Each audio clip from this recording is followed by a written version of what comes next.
san zan nazo ko mutuwa ta hana ni kara albari ma ki je gani da wanda ya fi ki shura ga shakoya bai koya aikin shi gyara.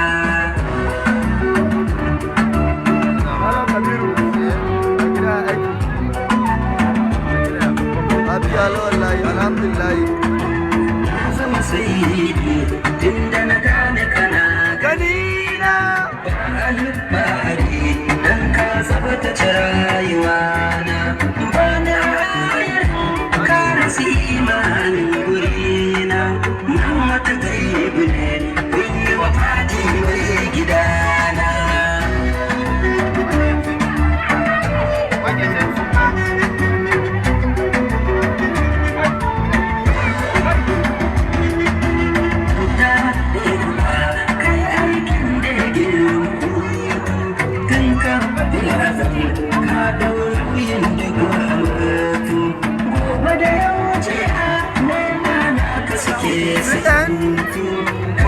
Yeah.